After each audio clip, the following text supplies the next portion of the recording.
بسم اللہ الرحمن الرحیم۔ السلام علیکم۔ ہمیں آج سورہ بقرہ کی آیت نمبر 230 سے شروع کرنا ہے۔ اناؤنسمنٹ میں کچھ غلطی ہو گئی، 229 تک ہم کر چکے ہیں، آیت نمبر 230 سے آج ہمیں شروع کرنا ہے۔ اعوذ باللہ من الشیطان الرجیم، بسم اللہ الرحمن الرحیم۔ فَإِن طَلَّقَهَا، پھر اگر وہ اس کو طلاق دے۔ یہ اصل میں جو پیچھے آیت نمبر 229 میں اللہ تعالیٰ نے بات بیان فرمائی کہ الطلاق مرتان، یہ طلاق 2 مرتبہ دی جا سکتی ہے، یعنی وہ طلاق کہ جس کا ذکر آیت نمبر 228 میں ہے، جو واحد طریقہ ہے طلاق دینے کا۔ طلاق دینے کے کوئی 2 3 4 طریقے نہیں ہیں، طلاق دینے کا ایک ہی طریقہ ہے۔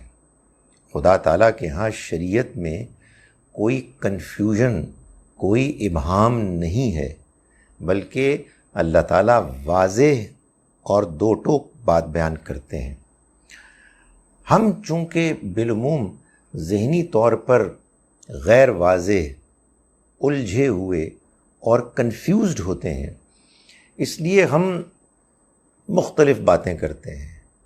طلاق وہ بھی ہوتی ہے جو طلاق سنہ ہے، طلاق وہ بھی ہوتی ہے کہ جو طلاق بدعت ہے، اور بھی طلاقوں کے طلاق حسن بھی ہوتی ہے، وغیرہ وغیرہ۔ ایک طلاق ہے۔ خدا تعالیٰ نے اتنے اہم معاملے کو غیر واضح نہیں رکھا ہے۔ اس نے اپنی شریعت میں اس بات کو واضح کیا ہے، اور کہیں اور نہیں، قرآن مجید میں آیت نمبر 228 میں یہ بتایا ہے کہ جب کوئی شوہر اپنی بیوی کو طلاق دیتا ہے تو وہ اس کو پھر اپنے گھر میں رکھے گا۔ یہ بات سورہ طلاق سے معلوم ہوئی، اور اگر وہ چاہے گا تو وہ اس سے رجوع کر سکتا ہے، یہ اختیار شوہر کو ہے۔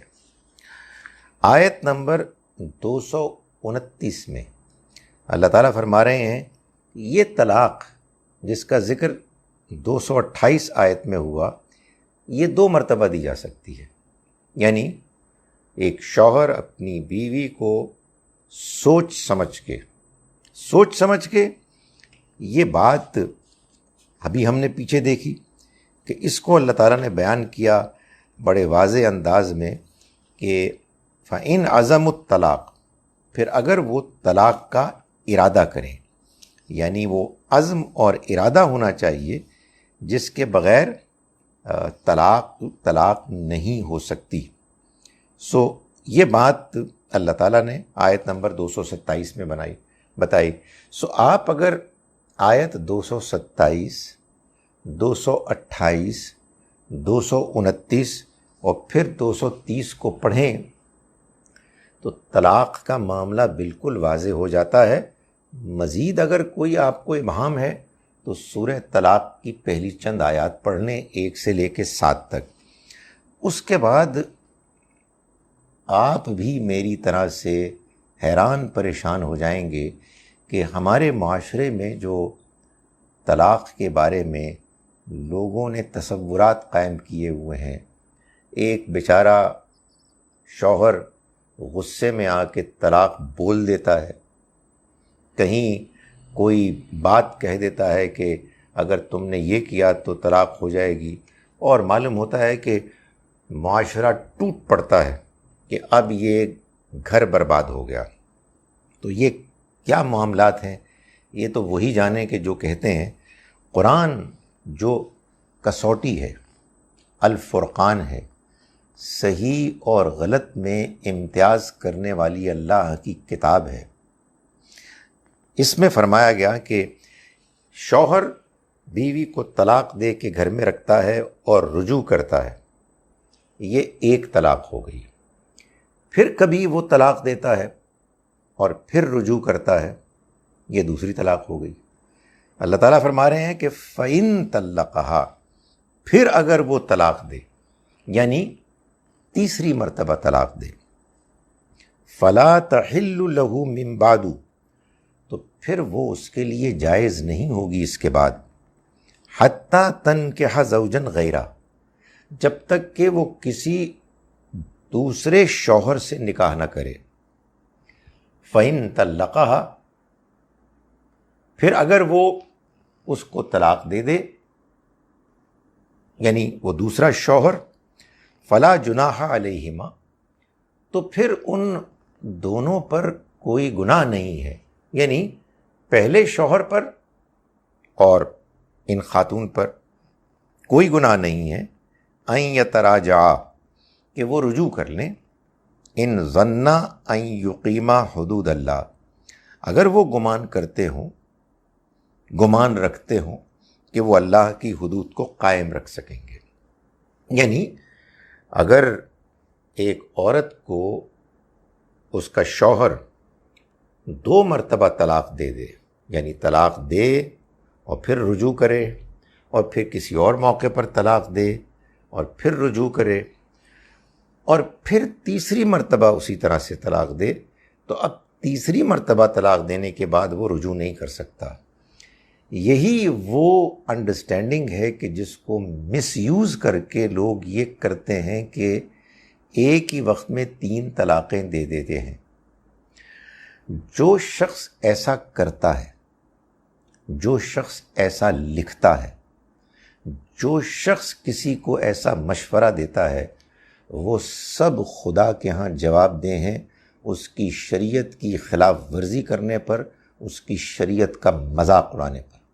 اس لیے کہ شوہر اپنی بیوی کو جب طلاق دے گا، اگر وہ خدا کے بتائے ہوئے حکم اور طریقے کے مطابق دے گا تو وہ ایک وقت میں ایک ہی طلاق دے سکتا ہے، اس سے زیادہ وہ اپنی زبان سے کچھ کہہ ہی نہیں سکتا۔ فرض کیجئے کہ اس نے 3 طلاقیں بول دیں، تو اب یہ اس سے پوچھا جائے گا کہ بھائی صاحب یہ آپ کو تکلیف کیا ہوئی تھی؟ آپ یہ جانتے ہیں کہ اللہ نے تو 1 طلاق دینے کو کہا ہے، تو آپ نے یہ 3 طلاقیں سمجھ کے دی ہیں کہ آپ خدا کے اس حکم کو جان کر کہ اس نے تو مجھے 1 کا کہا ہے، آپ 3 دے رہے ہیں؟ آپ نے کیا واقعی یہ جسارت کی ہے؟ کون مسلمان ہو سکتا ہے کہ جو یہ کہیں جی کہ ہاں میں نے خدا کے اس حکم کو جاننے کے باوجود کہ مجھے 1 طلاق دینی تھی، میں نے کہا میں نہیں یہ کرتا؟ یہ کوئی نہیں کہہ سکتا۔ اس لیے عام طور پر بلکہ تمام معاملات میں جو شوہر 3 طلاقیں بولتے ہیں وہ بیچارے لوگ وہ ہوتے ہیں جن کو بعض لوگوں نے یہ بتایا ہے کہ طلاق دینے کا طریقہ یہی ہے، اور جو طلاق دینے کا طریقہ ان کو بتایا گیا ہے وہ خدا کے قانون کے خلاف ہے۔ غضب یہ ہے کہ وہ جب 3 طلاقیں بولتے ہیں نادانستہ جانے بغیر، تو اس کے بعد ایسے لوگ کھڑے ہو جاتے ہیں ظالم، جو کہتے ہیں اب سب کچھ ختم ہو گیا۔ کیسے ختم ہو گیا؟ خدا کا قانون تو کچھ اور ہی بیان کر رہا ہے، آپ کہاں سے کھڑے ہو کے؟ اچھا پھر لوگ جذباتی ہوتے ہیں، وہ کہتے ہیں کہ جی اب اگر یہ دونوں میاں بیوی آپس میں ملے، یعنی خدا کے قانون کے مطابق ملے، تو یہ ناجائز تعلق ہوگا۔ میں صبح و شام آپ یقین جانیں اس طرح کے مسائل سے دوچار رہتا ہوں۔ ابھی بھی مجھے کسی نے کہا ہے، بڑے پڑھے لکھے 2 شوہر بیوی نے، کہ جو 26 سال کی اپنے شادی کی زندگی کے بعد وہ یہاں تک پہنچ گئے ہیں، اور بیگم صاحبہ کچھ لوگوں کی بات کو سن کر عدت میں بیٹھ گئی ہیں۔ میں ان کو سمجھانے کی کوشش کر رہا ہوں کہ اللہ کی بندی، خدا کے واسطے تم گھر کو برباد کرنے کا باعث نہ بنو۔ تمہیں یہ ڈر ہے کہ تمہارا تعلق ناجائز ہوگا، اس بات کا ڈر ہی نہیں ہے کہ تم ایک گھر کو برباد کر دو گی، اور وہ بھی خدا کے حکم کے خلاف ایک کام ہونے کے نتیجے میں۔ اینی وے، یہ ایک لمبا قصہ ہے۔ میں نے یوٹیوب میں نکاح اور طلاق سے متعلق بہت سے کلپس ہیں کہ جو وہاں رکھے ہوئے ہیں، آپ اس کی تفصیلات وہاں بھی دیکھ سکتے ہیں۔ یہاں اللہ تعالیٰ یہ فرما رہا ہے کہ پھر 2 طلاقیں دینے کے بعد اگر یہ تیسری طلاق دے دے تو اب یہ رجوع کر کے اس کو اپنی بیوی نہیں بنا سکتا جب تک کہ اس کی یہ بیوی کسی اور کے ساتھ نکاح نہ کر لے اور وہ جس کے ساتھ نکاح کرے اس کو طلاق نہ دے۔ پھر اگر وہ طلاق دے دے تو یہ پہلا شوہر اور یہ اس کی بیوی جس کو پہلے طلاق دے چکا ہے 2 مرتبہ، وہ اس کے ساتھ دوبارہ نکاح کر سکتی ہے، بشرطے کہ یہ دونوں یہ سمجھتے ہوں کہ وہ اللہ کی حدود کی پاسداری کریں گے، اللہ کی حدود کو قائم رکھ سکیں گے۔ اللہ کی حدود یعنی گھر کے اچھے حالات، آپس میں اچھا ماحول کریٹ کرنا۔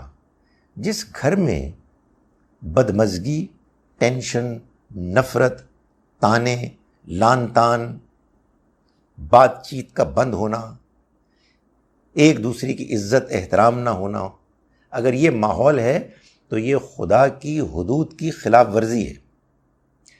خدا تعالیٰ یہ چاہتے ہیں کہ گھر، فیملی، شوہر بیوی ایک ایسا ماحول کریٹ کریں جس میں باہمی ایک دوسرے کے ساتھ ہمدردی ہو، ایک دوسرے کا خیال رکھا جائے، تاکہ گھر کا ماحول اچھا ہو، تاکہ بچے اچھے ماحول میں پرورش پائیں، وہ ایک معاشرے کا مفید اور مثبت کنٹریبیوشن کرنے والا حصہ بنے۔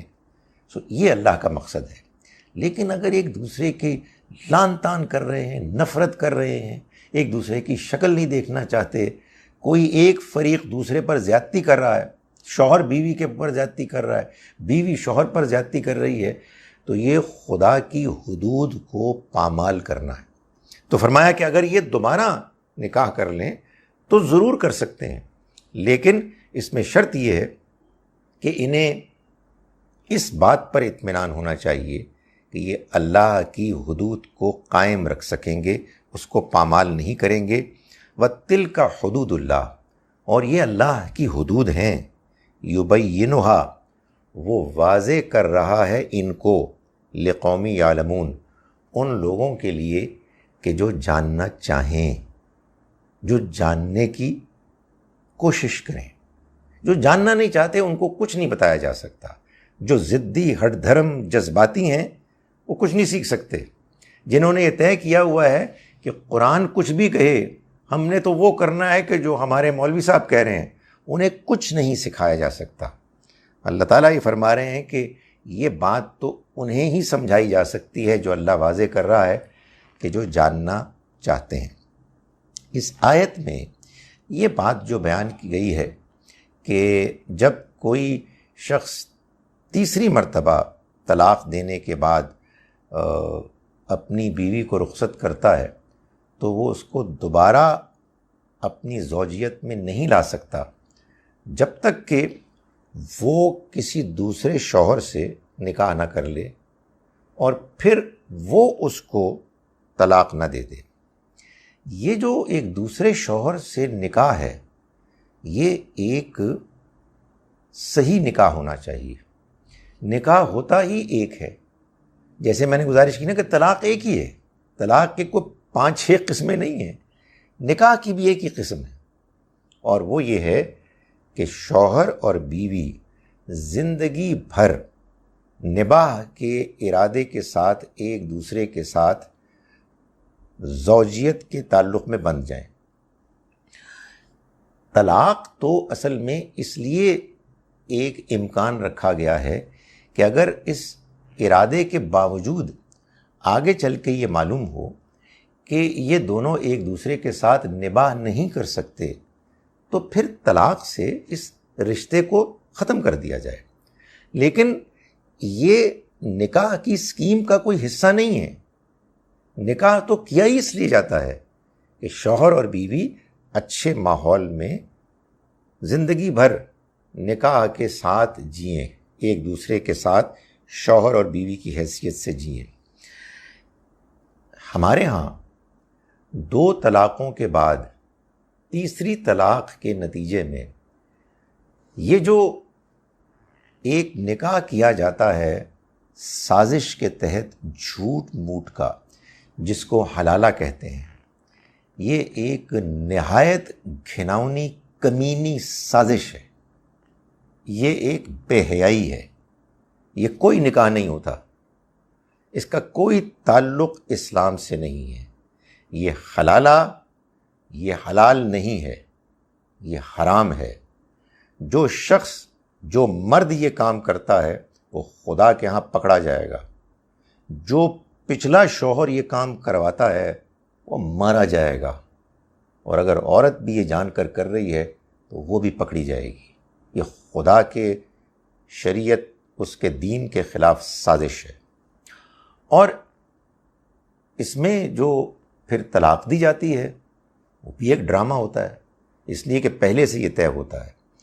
سو نہ تو وہ نکاح کوئی نکاح ہے کہ جو آپ 2-4 دن کے لیے، 2-4 مہینوں کے لیے کرتے ہیں جس کو متع کہا جاتا ہے، اور نہ نکاح وہ نکاح ہے کہ جو کوئی مرد اور عورت اس لیے کرے کہ مرد کسی عورت کو اپنے پچھلے شوہر کو واپس لوٹانے کے لیے خدا کی بتائی ہوئی اس شریعت کو ڈاج کرنے کے لیے، اس کو دھوکہ دینے کے لیے، خدا تعالیٰ کو نعوذ باللہ دھوکہ دینے کے لیے یہ طریقہ اختیار کرے۔ یہ طریقہ نہ صرف یہ کہ ناجائز ہے بلکہ نہایت کمینی حرکت ہے۔ چنانچہ یہ ایک نہایت ہی افسوسناک بات ہے کہ خدا کے دین اور شریعت کے بارے میں مسلمانوں کی ایک بڑی تعداد یہ سمجھتی ہے کہ ایک وقت میں 3 طلاقیں ہو جاتی ہیں اور پھر اس کے بعد اگر کوئی حل ہے تو وہ حلالہ ہے۔ اللہ تعالیٰ ہم سب کو ہدایت دے، اور اللہ تعالیٰ ہمیں اپنے دین کو صحیح طرح سے سمجھنے کی توفیق عطا فرمائے، اور اللہ تعالیٰ ہم سب گھروں کو ہنستا بستا رکھے اور اس کے ماحول کو ٹھیک رکھے، اور اس میں کبھی اس کی نوبت ہی نہ آئے کہ کوئی مرد شوہر کہیں اپنی بیوی کو طلاق کہے۔ وَإِذَا طَلَّقْتُمُ النِّسَاءَ، اب اگلی آیت، اور جب تم بیویوں کو طلاق دو، فَبَلَغْنَ أَجَلَهُنَّ، پھر وہ اپنی عدت کے اختتام کو پہنچ جائیں، فَأَمْسِكُوهُنَّ بِمَعْرُوفٍ أَوْ سَرِّحُوهُنَّ بِمَعْرُوفٍ، تو تم یا تو ان کو روک لو بھلے طریقے سے، یا تم ان کو رخصت کر دو دستور کے مطابق اچھے انداز میں۔ یعنی طلاق میں کیا ہوگا؟ آپ طلاق دیں گے بیوی کو، چاہے پہلی مرتبہ ہو چاہے دوسری مرتبہ ہو، وہ آپ کے گھر میں رہے گی، نہ وہ گھر چھوڑ سکتی ہے نہ آپ اس کو گھر سے نکالیں گے، تاکہ اگر رجوع کرنے کا موقع ہو تو رجوع کیا جا سکے۔ اب وہ عدت یعنی 3 حیض کی مدت پوری ہو گئی ہے اور اب ختم ہو رہی ہے عدت، تو اب 2 ہی امکانات ہیں نا، یا تو شوہر اس کو روک لے گا، تو روکے گا تو تب بھی بھلے طریقے سے روکے گا، عزت کے ساتھ روکے گا، وہ کہے گا کہ غلطی ہو گئی، غصے میں آ گیا، آؤ مل کے ایک نئے عزم کے ساتھ ہم زندگی گزارتے ہیں، یا رخصت کرے گا تب بھی عزت اور احترام کے ساتھ رخصت کرے گا، اس کو دے دلا کے، جیسے کہ ہم ابھی آگے دیکھیں گے، رخصت کرے گا، کوئی بدتمیزی نہیں ہوگی، کوئی بدمزگی نہیں ہوگی۔ سورہ طلاق کو اگر آپ پڑھیں تو آپ یہ محسوس کریں گے کہ اللہ تعالیٰ نے طلاق کے معاملے میں جتنا اللہ کا تقوی اختیار کرنے کے لیے کہا ہے شاید ہی کہیں کہا ہو، اس لیے کہ عام حالات میں آپ ایک دوسرے کے ساتھ اچھی طرح سے بات کرتے ہیں، ایک دوسرے کی عزت احترام کرتے ہیں، اچھی بات ہے، لیکن یہ اتنا بڑا کمال نہیں ہے۔ اصل انسان کا کیریکٹر اس وقت سامنے آتا ہے جب وہ ایسی صورتحال میں ہو کہ دوسرے سے اختلاف ہو، کسی نے کسی کو طلاق دی ہے اور کسی کو طلاق دی گئی ہے، تو اب اللہ تعالیٰ فرماتے ہیں کہ تمیز تہذیب کے دائرے میں رہو، بدتمیزی مت کرو۔ شوہر کو کہا گیا ہے کہ رخصت کرو، عزت احترام کے ساتھ بھلے طریقے سے کرو۔ فرمایا ولا تمسکوہن ضرارا لتعتدوا، اور جان لو کہ تم ایسا نہ کرو کہ تم انہیں روکو اس ارادے سے کہ تم ان پر زیادتی کرو گے، ان کو نقصان پہنچانے کے لیے ضرارن لتعتدوا، کہ تم ان کے ساتھ زیادتی کرو گے، یعنی پہلے طلاق دی اور عدت کے دورانیے میں ان کو اپنے گھر میں روکے رکھا، اور پھر اس کے بعد آخر میں جا کے اپنے اس منفی سوچ کے ساتھ دوبارہ لیا کہ اب میں اس کو مزید مزہ چکھاؤں گا، یعنی نقصان پہنچانے کے لیے، ٹیز کرنے کے لیے، زیادتی کرنے کے لیے۔ بعض لوگ اتنے گرے ہوئے ہوتے ہیں کہ جو اس بات کو نہیں سمجھتے کہ اللہ دیکھ رہا ہے، جو سب کا بنانے والا ہے، اور اگر کوئی شخص کسی دوسرے پر زیادتی کرتا ہے، ظلم کرتا ہے، تو وہ کسی پر ظلم نہیں کرتا سوائے اپنے ساتھ، اس لیے کہ خدا دیکھ رہا ہے، وہ ایک دن پکڑے گا اور پھر چھوڑے گا نہیں، وہ سزا دے گا کہ جس سزا سے پھر بھاگنے کا کوئی امکان نہیں ہوگا۔ تو فرمایا کہ یہ مت کرو کہ ولا تمسکوہن ضرارا، تم انہیں نقصان پہنچانے کے لیے ہرگز نہ روکو اس طرح کہ لتعتدوا، تم ان پر زیادتی کرو۔ ومن یفعل ذلک، جس کسی نے ایسا کیا، فقد ظلم نفسہ، تو اس نے اپنی جان کے ساتھ ظلم کیا، اس نے کسی کا نہیں بگاڑا، اس نے خود اپنا بگاڑا۔ ولا تتخذوا آیات اللہ ہزوا، اور اللہ کی آیات کا مذاق نہ اڑاؤ، یعنی یہ اللہ تمہیں شریعت بتا رہا ہے کہ کس طرح سے طلاق دی جائے گی، اور اس میں اس کا خیال کیا جائے گا کہ حتی الامکان کوشش کی جائے کہ گھر نہ ٹوٹے، اس لیے روکے رکھا ہے۔ تم نے طلاق تو دے دی ہے، مگر نہیں بھائی ابھی 3 مہینے ذرا سوچ لو۔ لیکن اللہ کی اس شریعت کو، ان احکام کو تم استعمال کرو اس مقصد کے لیے کہ تم بیوی کے ساتھ زیادتی کرو، اس کو ستاؤ، یہ اصل میں تم اللہ کے دین کا، اس کی آیات کا مذاق اڑا رہے ہو، اور تم اپنے اوپر ظلم کر رہے ہو۔ وَاذْكُرُوا نِعْمَةَ اللَّهِ عَلَيْكُمْ وَمَا أَنزَلَ عَلَيْكُمْ مِنَ الْكِتَابِ وَالْحِكْمَةِ يَعِظُكُمْ بِهِ، اور یاد کرو اللہ کی اس نعمت کو کہ جو تم پر اس نے کی، اور جو اس نے تم پر نازل کی، اتاری کتاب اور حکمت، یعنی قانون اور حکمت، یعظکم بھی، وہ نصیحت کرتا ہے تم کو اس کی، یعنی یہ کہا جا رہا ہے کہ تم گری ہوئی حرکتیں مت کرو۔ اللہ کے بندوں، تم وہ خوش قسمت لوگ ہو جن کے اوپر خدا کا دین اترا ہے۔ خدا تعالیٰ نے تمہارے ذریعے سے اس دین کو پوری دنیا والوں کے سامنے پھیلانے، پیش کرنے کا طریقہ، پروسیس، فارمولہ اختیار کیا ہے، تو تمہیں تو اللہ کا شکر گزار ہونا چاہیے اور اس کی دی ہوئی شریعت کی قدر کرنی چاہیے۔ تم اس کے دین، اس کے احکام کو اپنی خواہشات، اپنی انانیت کی تسکین کے لیے استعمال کرو، کتنی بد نصیبی ہے۔ فرمایا کہ یاد کرو اللہ کی اس نعمت کو کہ جو تم پر ہوئی، اور جو اس نے نازل کی تم پر کتاب، شریعت اور حکمت، یعنی اس نے جو اخلاقیات کی یاد دہانی کرائی ہے، ایمانیات سے اس کو مستحکم کیا ہے، اور اپنا قانون دے کے مزید اس کی وضاحت کی ہے، یہ وہ تمہیں اس کی نصیحت کرتا ہے۔ واتقوا اللہ، اور ڈرو اللہ سے، وَاعْلَمُوا، اور جان لو، ان اللہ بکل شیء علیم، کہ اللہ ہر چیز کو جانتا ہے۔ مانتے ہو نا کہ وہ ہر چیز کو جانتا ہے، پھر تم یہ بدتمیزی کیسے کر سکتے ہو؟ پھر یہ تم ظلم زیادتی کیسے کر سکتے ہو؟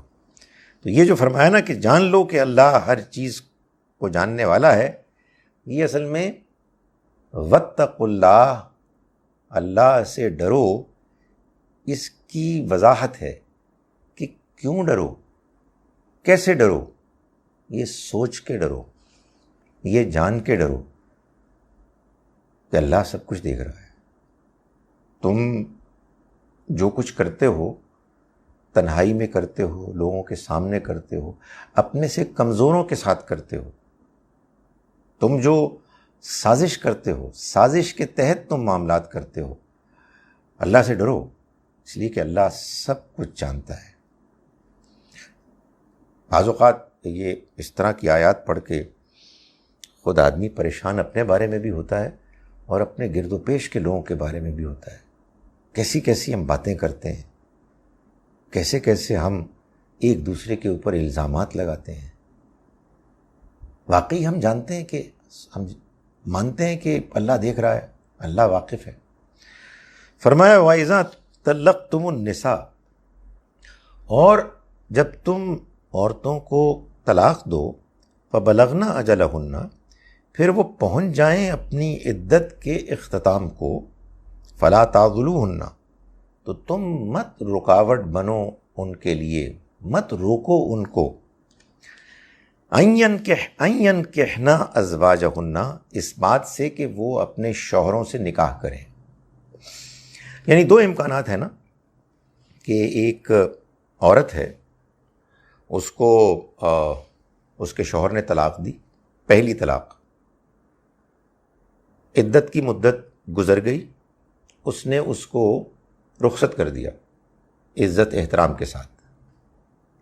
ہفتہ گزرا، 2 ہفتے گزرے، مہینہ گزرا، ادھر شوہر کہہ رہا ہے کہ یہ میں نے کیا بدتمیزی کی ہے، بیوی بھی کہہ رہی ہے کہ میرے شوہر کو کیا ہوا تھا، آخر ایسی بھی کیا بات تھی. اور وہ دونوں اب ایک دوسرے سے نکاح کے بارے میں سوچ بچار کر رہے ہیں، بالمعروف، معروف طریقے سے، دستور کے مطابق، شریفانہ انداز میں. تو اللہ تعالیٰ فرما رہے ہیں کہ اب تم مت روکو. کوئی والد صاحب، کوئی والدہ صاحبہ، کوئی بھائی، کوئی بہن، وہ اپنی غیرت کا مسئلہ بنا لیں کہ اب تم اس کے ساتھ دوبارہ نکاح کرو گی جس نے تمہیں طلاق دے کے اپنے گھر سے نکال دیا. نہیں، یہ مت کرو. دوسرا کیس کیا ہے؟ دوسرا کیس یہ ہے کہ شوہر نے بیوی کو طلاق دی، عدت کی مدت گزر گئی، اس نے اس کو اپنے سے الگ کر دیا، اب وہ آزاد ہے، وہ کسی اور سے نکاح کرنے کے لیے کانٹیکٹ کر رہی ہیں، معروف کے ساتھ، معروف کے مطابق، دستور کے مطابق. اور یہ پہلا شوہر اس کو اپنی غیرت کا مسئلہ بنا رہا ہے کہ یہ تو میری بیوی تھی، میں اس کو اس سے نکاح نہیں کرنے دوں گا. نہیں بھائی صاحب، اب وہ آپ کی بیوی نہیں ہے، آپ ان کو مت روکیں. میں یہ سمجھتا ہوں کہ یہ آیت کا ٹکڑا دونوں ہی کیسز میں اپلیکیبل ہے کہ مت روکو تم طلاق یافتہ عورتوں کو اس بات سے کہ وہ اپنے ہونے والے شوہروں سے، چاہے وہ پچھلا ہو جس سے دوبارہ نکاح کیا جائے یا کسی اور شوہر سے، وہ نکاح کریں اگر وہ آپس میں ایک دوسرے سے رضامند ہیں دستور کے مطابق. دستور کے مطابق سے مراد یہ نہ ہو کہ اب وہ کسی مرد سے مل رہی ہیں جو اجنبی ہے اور فلرٹ ہو رہا ہے، ریسٹورانٹس میں کھانے کھائے جا رہے ہیں، اکیلے پارک میں جا رہے ہیں، اکیلے کہیں تنہائی میں مل رہے ہیں. یہ نہیں ہونا چاہیے، یہ تو زیادتی ہے. ہاں البتہ آپس میں ایکسچینج ہو سکتا ہے، ایک دوسرے کی بات کو سمجھایا جا سکتا ہے، کسی اچھے اعتماد کے ماحول میں ملاقات ہو سکتی ہے، کچھ ڈیٹیلز طے ہو سکتی ہیں، اس میں کوئی رکاوٹ کھڑی مت کرو. ذالک یوعظ بہ، یہ نصیحت کی جا رہی ہے من کان منکم یؤمن باللہ والیوم الآخر، تم میں سے ان لوگوں کو کہ جو اللہ اور آخرت پر ایمان رکھتے ہیں. یہ بڑی امپورٹنٹ اور سخت بات ہے. تم اللہ اور آخرت پر ایمان نہیں رکھتے، جاؤ کرو جو کرنا ہے، ہم تم سے نمٹ لیں گے. لیکن جو اللہ کو مانتا ہے اور جو آخرت کو مانتا ہے وہ ان عورتوں کو کہ جن کو طلاق ہو چکی ہے ان کے اگلے نکاح کے کرنے کے مشوروں میں اور فیصلوں میں رکاوٹ نہ بنے، بشرطے کہ وہ معروف، دستور، شرافت اور شرم و حیا کی حدود میں رہتے ہوئے ہو. فرمایا ذالکم ازکا لکم و اطہر، یہ تمہارے لیے زیادہ پاکیزگی اور زیادہ شائستہ ڈیسنٹ طریقہ ہے. یعنی یہ بات کہ ایک خاتون کو طلاق ہوئی ہے، اب وہ اپنے نکاح کے بارے میں سوچ رہی ہیں، اس کے لیے جو پاسبلٹیز، پروپوزلز ہیں ان کو کنسیڈر کر رہی ہیں. اس میں کوئی رکاوٹ بننے کی ضرورت نہیں ہے. اسی سے پاکیزگی ہوگی. اگر تم ان کو روک دو گے تو پھر اس کے بعد معاشرے میں بد چلنی، بے حیائی کو تم نہیں روک سکو گے. فرمایا کہ واللہ یعلم وانتم لا تعلمون، اللہ جانتا ہے تم نہیں جانتے. اللہ جانتا ہے کہ اگر تم عورتوں کو کہ جن کو طلاق ہو گئی ہے تم روک دو گے تو پھر اس کے بعد جو بے راہ روی پیدا ہوگی اس کو تم نہیں جان سکتے. والوالدات یرضعن اولادہن حولین کاملین. اب ایک اور معاملے کو لے لیا گیا. یہ جو ہے نا مقام قرآن مجید کا سورہ بقرہ آیت نمبر 225 سے لے کے اور 232 تک، یہ طلاق کے سلسلے میں بڑا امپورٹنٹ ہے.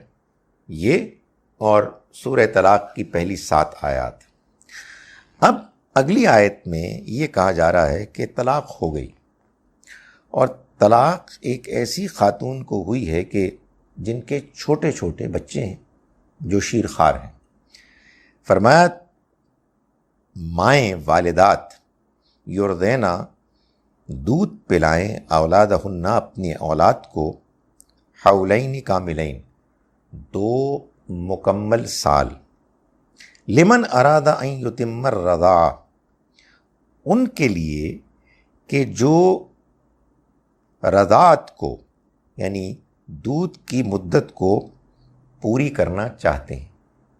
جو مائیں یہ چاہتی ہیں کہ طلاق ہو گئی ہے لیکن بچے تو ان کے بھی ہیں نا، تو وہ اگر ان کو دودھ پلانا چاہتی ہیں تو وہ 2 سال مکمل سال ان کو دودھ پلا سکتی ہیں. وَعَلَى الْمَوْلُودِ لَهُ رِزْقُهُنَّ وَكِسْوَتُهُنَّ بِالْمَعْرُوفِ، اور ان کے یعنی اولاد کے باپ پر ذمہ داری ہے کہ وہ ان کو کھلائیں گے اور پہنائیں گے دستور کے مطابق. ان کو یعنی اپنی اولاد کی ماؤں کو جو ان کو دودھ پلا رہی ہیں. والد کے لیے لفظ استعمال ہوا المولود لہو، المولود لہو یعنی جس کی اولاد ہے. معلوم یہ ہوا کہ یہ بات واضح کر دی کہ اولاد قانونی طور پر باپ کی ہے، یعنی باپ ذمہ دار ہے معاشی طور پر ان کی کفالت کا، وہی ذمہ دار ہے. لا تکلف نفس الا وسعها، کسی انسان کو ذمہ دار نہیں ٹھہرایا جائے گا، کسی انسان پر بوجھ نہیں ڈالا جائے گا، الا وسعها سوائے اس کی وسعت، کیپیسٹی کے مطابق. لا تضار والدۃ بولدہا، نہ تکلیف میں ڈالا جائے گا، نقصان دیا جائے گا ماں کو، بولدہا اس کے بچے کی وجہ سے، ولا مولود لہ اور نہ ہی باپ کو نقصان پہنچایا جائے گا، بولدہ اس کی اولاد کی وجہ سے. وعلی الوارث مثل ذلک، اور والد کا وارث کا معاملہ بھی، یعنی اگر باپ مر جائے تو پھر اس کا وارث ہے کہ جو اس کی جگہ لے لے گا اور ذمہ داریاں پوری کرے گا اس کا معاملہ بھی ایسا ہی ہوگا۔ فَإِنْ أَرَادَا، پھر اگر وہ دونوں یعنی بچوں کے طلاق کے بعد بچوں کے باپ اور ماں دونوں ارادہ کریں فِصَالًا عَنْ تَرَاضٍ مِّنْهُمَا وَتَشَاوُرٍ، الگ ہونے کا، چھڑانے کا، یعنی ماں دودھ نہیں پلائے گی، آپس میں مشورے اور باہمی رضامندی سے، فلا جناح علیہما، تو ان پر کوئی گناہ نہیں ہے۔ معلوم یہ ہوا کہ طلاق تو ہو گئی ہے، لیکن اس کے باوجود بہرحال وہ ایک ہی اولاد کے ماں باپ ہیں، اس لیے آپس میں انٹریکشن تو ہوگی، باہمی مشورہ بھی ہوگا جو قرآن کہہ رہا ہے۔ سو اس میں کوئی حرج گناہ کی بات نہیں ہے۔ اگر ماں یہ کہتی ہے کہ نہیں میرے لیے اب مشکل ہے کہ میں اپنے بچوں کو دودھ پلاؤں، تو وہ دودھ چھڑا بھی سکتے ہیں، وہ کہیں اور شادی کر رہی ہے، کہیں اور جا کے رہ رہی ہے، کئی پرابلمز ہو سکتے ہیں۔ وَإِنْ أَرَدْتُمْ، اور اگر تم ارادہ کرو، أَن تَسْتَرْضِعُوا أَوْلَادَكُمْ، کہ تم اپنی اولاد کو دودھ پلواؤ کسی اور عورت سے، فلا جناح علیکم، تو تم پر کوئی گناہ نہیں ہے۔ اذا سلمتم ما آتیتم بالمعروف، جب کہ تم ان کو دو جو تم نے طے کیا ہے دستور کے مطابق، یعنی بچوں کی ماں کو جو تم نے ان سے طے کیا تھا تم ان کو دو۔ اگر تمہارا یہ خیال ہے کہ شوہر کا خیال یہ، یعنی باپ کا، شوہر نہیں، باپ کا خیال یہ ہے کہ وہ اب ان کی ماں سے دودھ نہیں پلوانا چاہتا، تو جو ان سے تم نے طے کیا تھا اس 2 سال کے عرصے کے لیے ان کی ضرورتوں کو پورا کرنے کے لیے معاوضہ، وہ تم کو ادا کرنا ہوگا۔ واتقوا اللہ، اور ڈرو اللہ سے، وَاعْلَمُوا، اور جان لو، ان اللہ، کہ اللہ بما تعملون بصیر، جو تم عمل کرتے ہو اس کو دیکھتا ہے۔ والذین یتوفون منکم ویذرون ازواجا، اب یہ تو تھے طلاق کے معاملات۔ اب اسی آپ کا یہ بڑی کیٹیگری میں ایک اور چیز ہوتی ہے، اور وہ ہے کسی عورت کا بیوہ ہونا۔ والذین یتوفون، اور وہ لوگ کہ جو وفات پا جائیں منکم تم میں سے، ویذرون ازواجن، اور چھوڑ جائیں اپنے پیچھے بیویاں، یتربصن بانفسہن 4 اشہر و10، وہ اپنے آپ کو 4 مہینے 10 دن انتظار کرائیں، یعنی ان کی عدت 4 مہینے 10 دن ہے۔ جس کو طلاق ہوئی ہے اس کی عدت 3 حیض ہیں، جو آپ سمجھیں کہ تقریباً 3 مہینے ہیں، مگر یہاں اس سے آگے بڑھا دیا گیا۔ اس کی وجہ یہ ہے کہ یہاں صورتحال یہ ہے کہ ایک شخص فوت ہو گیا ہے، تو اب فوت ایک مرد کب ہوگا، ظاہر ہے کہ یہ تو کوئی اس چیز کا لحاظ رکھے بغیر ہوگا، یعنی کہ وہ بیوی حیض کی حالت میں ہے نہیں ہے، اس کا تعلق ہوا نہیں ہوا، تو وہ جو طلاق کے موقع پر تو سوچ سمجھ کے طلاق دینی چاہیے، اس کے علاوہ کوئی طلاق ہوتی نہیں ہے، میں آپ کو بتا چکا ہوں۔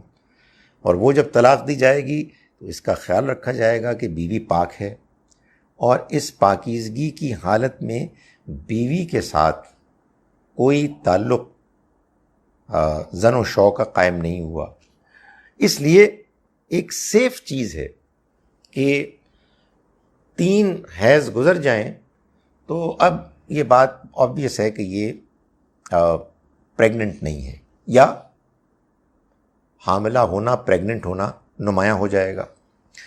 مگر چونکہ بیوہ کی صورت میں اس کو انشور نہیں کیا جا سکتا، اس لیے بیوہ کے معاملے میں مدت کو بڑھا دیا گیا، اور 4 مہینے 10 دن رکھ دیا گیا تاکہ یہ بات بالکل واضح ہو جائے کہ ان کے کیس میں بھی اس عرصے میں وہ اگر حاملہ ہیں اپنے مرحوم شوہر سے تو وہ بالکل واضح ہو جائے۔ فرمایا کہ فیضا بلغنا اجلہن، پھر جب وہ اپنی عدت کے اختتام کو پہنچ جائیں، فلا جناح علیکم، تو تم پر کوئی گناہ نہیں ہے، فیما فعلنا فی انفسہن بالمعروف، اس معاملے میں کہ جو اپنے بارے میں وہ فیصلہ کریں۔ بھائی وہ اپنی عدت گزار چکی ہیں، اب جہاں چاہیں وہ نکاح کریں، جو ان کا فیصلہ ہے، تمہارے اوپر اس کی کوئی ذمہ داری نہیں ہے۔ واللہ بما تعملون خبیر، اور اللہ جو تم عمل کرتے ہو اس سے باخبر ہے۔ ولا جناح علیکم فیما عرضتم به من خطبۃ النساء، اور تمہارے لیے اس میں بھی کوئی گناہ نہیں جو تم اشارے کنائے میں نکاح کا پیغام ان عورتوں کو دو، او اکننتم فی انفسکم، یا اسے دل میں چھپائے رکھو۔ عورت بیوہ ہو گئی ہے، لوگ آ جا رہے ہیں، کسی مرد کے اندر یہ خیال ہے کہ یہ بیوہ ہیں، میں ان کی عدت کے گزرنے کے بعد ان سے نکاح کروں گا، اور وہ کوئی اشارے کنائے میں یہ بات بس ان تک بالواسطہ انڈائریکٹ طریقے سے پہنچاتے ہیں، یا دل میں چھپائے رکھتے ہیں، اس میں کوئی گناہ نہیں۔ بڑی نیچرل سی بات ہے بھائی، ایک آدمی، ایک مرد یہ محسوس کرتا ہے کہ یہ خاتون بیوہ ہو گئی ہیں، تو اللہ کا حکم ہے کہ عدت کے گزرنے کا انتظار کیا جائے، جب یہ عدت پوری ہو جائے گی تو میں ان کو پرپوز کروں گا۔ یہ بات تو نہیں کی جائے گی کلیئرلی، لیکن کوئی اشارے کنائے میں اگر کوئی کرے ایسے سٹل طریقے سے کہ کچھ اندازہ بھی ہو جائے، کچھ انہیں حوصلہ بھی ہو جائے، یا دل میں رکھے، دونوں ہی چیزیں ہو سکتی ہیں۔ علم اللہ انکم ستذکرونہن، اللہ جانتا ہے، اسے معلوم ہے کہ تم ان سے یہ بات تو کرو گے ہی، یعنی یہ تو بڑی نیچرل سی بات ہے، مگر اس میں یہ خیال رکھو وَلَٰكِن لَا تُوَاعِدُوهُنَّ سِرًّا، ان سے کوئی وعدہ مت کرو چھپ کر، إِلَّا أَن تَقُولُوا قَوْلًا مَّعْرُوفًا، سوائے اس کے کہ تم کوئی دستور کے مطابق کوئی بات کہہ سکتے ہو، کوئی ڈیسنٹ طریقہ اختیار کر سکتے ہو، مگر چھپ چھپا کے کوئی آپس میں انڈرسٹینڈنگ مت کرو۔